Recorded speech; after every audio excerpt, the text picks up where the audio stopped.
YouTube, welcome back to the channel. Today we're going to be reviewing the Yu-Gi-Oh! Hand Trap tier list for post-Infinite Forbidden format. We have just seen the NAWCQ conclude, which means we now have a better understanding of what this format is going to require, at least until something changes. So with that being said, we'll go over our tiers, and our tiers are as followed. First is the staple tier.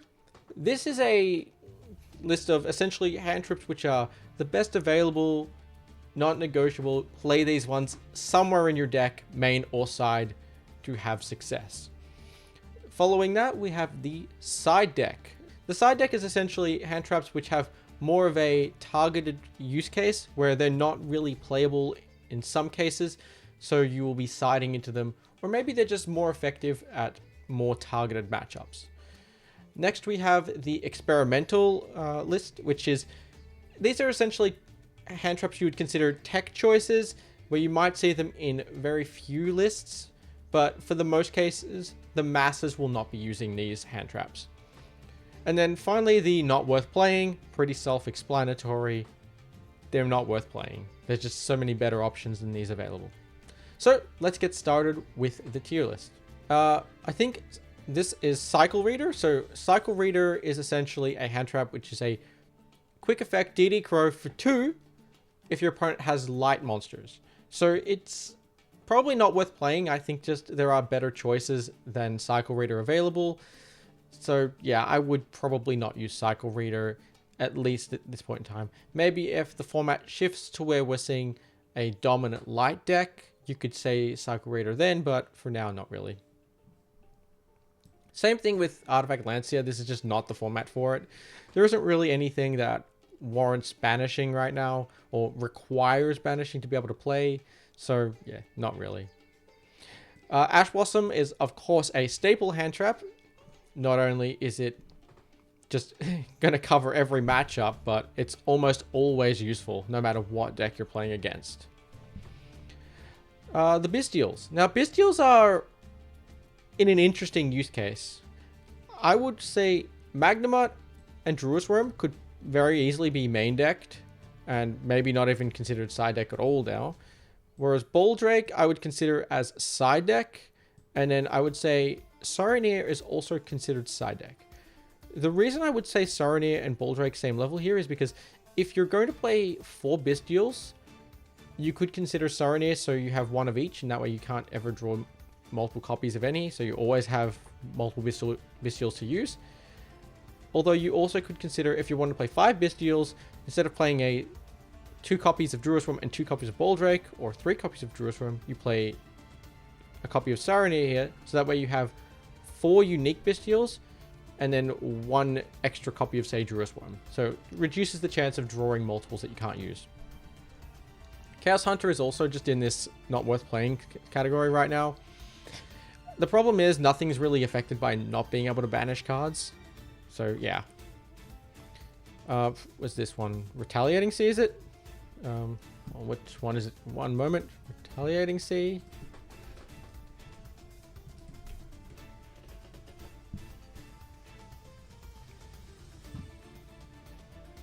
This is... This is Contact Sea. When your opponent normal summons or special summons a monster, except during the damage step, you can special summon this card from your hand. This card's control cannot fusion, synchro, XYZ, or link unless they use this card. Yeah, this one's not playable at all because everyone can just link it off for Moon of the Closed Sky and then go in a Fiend's Mist combo. So you're essentially giving your opponent a body. This is bad. Don't do it. I'm going to say DD Crow is in the experimental category. There's a lot of use cases for DD Crow that make it arguably worse than Bystials, except for very specific matchups. And those matchups I'm thinking of is like Pearly, where they need the spells in the graveyard. Bystials don't do enough against that. But other than that exact matchup, I'm not really certain where you'd want DD Crow over Bystials. So probably it's experimental, like as a side deck tech, but more than likely not using it. Shifter. If your deck can play Shifter, you play Shifter. But realistically, most decks cannot play Shifter because of how they require the graveyard, or especially against Snake Eyes, they have to send to graveyard in a lot of cases. So Shifter is really good if you can play it, and annoying. Droll. I'd say Droll is side deck. I don't think Droll is as good as people think it is. It's good if your opponent starts with exactly Bonfire, or they start with Fiendsmith Engraver, but generally the Snake Eye decks can play through it. Effect Veiler is a very good staple card. It's especially good because you can use multiple Veilers in the same turn. So, yeah. And everything's using effect interaction. Electric Virus is not very good. This is discard to Mind Control one machine or dragon, I believe. I'll just confirm that, make sure.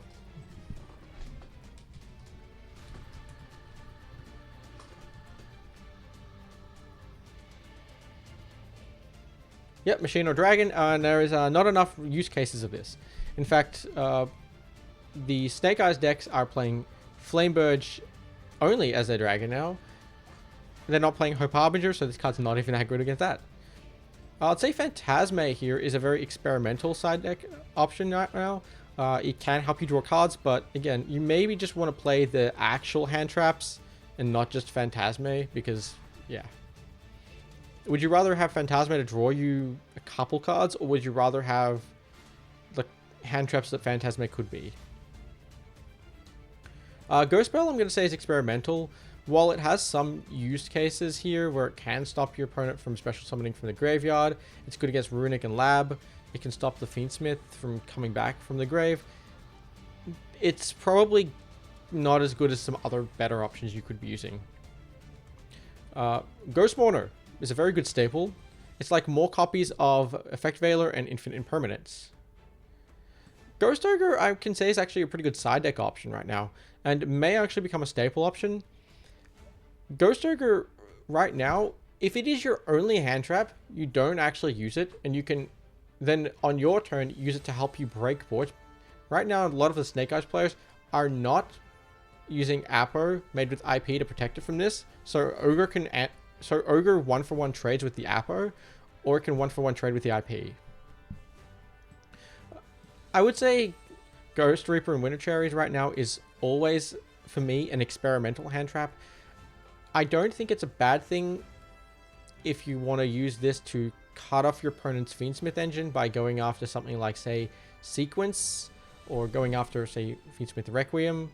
However, again, I think there's better options available than a hand trap that just rips a extra deck monster out of the rips a monster out of the extra deck from your opponent, because right now most of the Fiendsmith Snake Eye decks and even the Fiendsmith Yubel decks play 15 unique options, and no one option going is crucial enough to stop them from playing. Dogwood, we've seen this over the NAWCQ weekend. Sometimes this card can be useful, like if it's getting close to time to, I guess, win in time.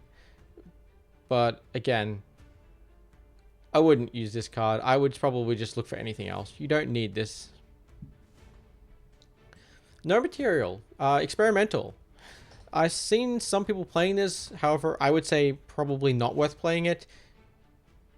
If your opponent has any follow-up, or in the Snake Eyes deck, they just send the card from field to grave, this doesn't really do anything. So next is the Herald package. Purple Light's just not worth playing because there's not enough traps, even if you can play something there. Green Light's not worth playing. I'd probably say it's not worth playing, or maybe it's experimental. Actually, no, it's experimental because there are a lot of powerful spells right now. And Orange Light is a staple. Disclaimer, these are only if you can actually play them. Most decks cannot play these, so it will not matter. Orange Light negates monsters by discarding itself in a fairy. Green Light negates spells by discarding itself in a fairy. And Purple Light is traps. So you have to play a fairy deck to have this useful. But yeah, it's probably only useful if you're playing a fairy deck. Infinite Impermanence, this is another staple hand trap. It's probably the best hand trap because it doesn't turn on talents at all. So, yeah. Marionette Might. I guess it could be experimental versus Yubel exactly if you want more Yubel help. It's the other version of Electric Virus where you discard it from hand to grave, take control of one fiend or zombie monster your opponent controls. Again, not very good right now. Would definitely not play it. Molchami Parolia is a side deck staple. This card is, no surprise, was very popular at the NAWCQ, and I expect it to be very popular moving forward.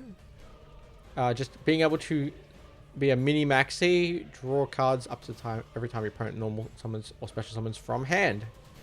And then, yeah, the drawback of +6 is never a factor. But yeah, this is a very powerful card. Nibiru is a very good staple. Being able to always threaten on your opponent's 5th summon. Some people just don't respect Nibiru, and you can heavily punish them for that. Next, we have the Psyframe package. So, I'll just put this down here. This is the Psyframe Epsilon. This negates trap cards. It is not very good. There's not enough trap cards that are relevant in the format. Now, Gamma is a staple if you are playing Delta. However, Delta is experimental. So, Gamma is only as good as if you are playing Delta. And Delta's a negate for spells, so I wouldn't say it's very good. But if you're playing it, Gamma is amazing. Of course, the drawback is you have to play the Brick and Psyframe driver. Puppet Plant, it's not worth playing. This is the Spellcaster one. Just don't. It's not very good.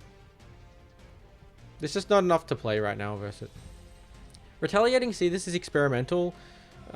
There are a lot of spells that do special summon, and being a Macrocosmos on field can kind of mess up a lot of decks.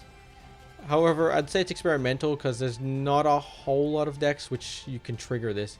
And in some cases, there might just be nothing that will trigger it, and it'll be dead in your hand. Sorovis, again, I'm going to say it's experimental. I don't think this card is excellent, but I can see reasoning to play it. Especially if you're playing something like Voiceless Voice. This is a very, very powerful card. But other than that, it's like an experimental hand trap right now. It can protect against targeting, so it's good to protect against something like Veiler, Mourner, Imperm. But that's about all. Skullmaster is just bad right now. There's just not enough uses for this. There are just many, many better options. Negating an effect that activates in the grave, where you could just have a Bestial to remove the threat in the grave. Token Collector is no good because there are no good token decks. Maybe if Adventure comes back, this could be good, but for now it's bad. I'm going to say Vados, the Dragon of Eruption. There are a lot of powerful field spells, and almost every deck in the top of the format has an exponentially good field spell.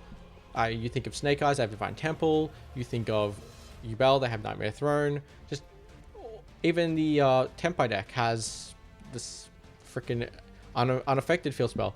We saw Gimmick Puppets this weekend. They have a pretty freaking busted field spell too. This is an experimental one for me. If you're just looking for like a side deck slot that can help against a range of matches. And then if you combine this with, say, Nibiru, you clear your opponent's board. And then the last one I wanted to discuss was Dominus Purge. I'm going to say Dominus Purge.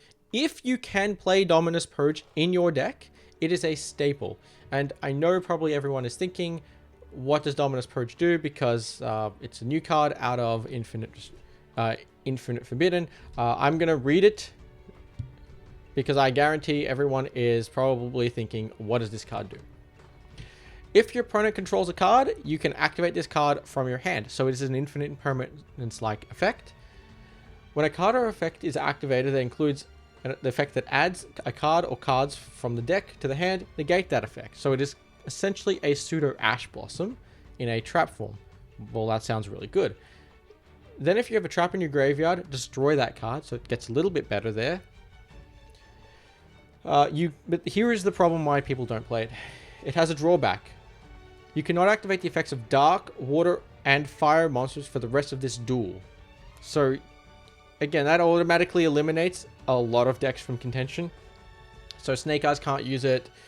Yubel can't use it. Tempai can't use it.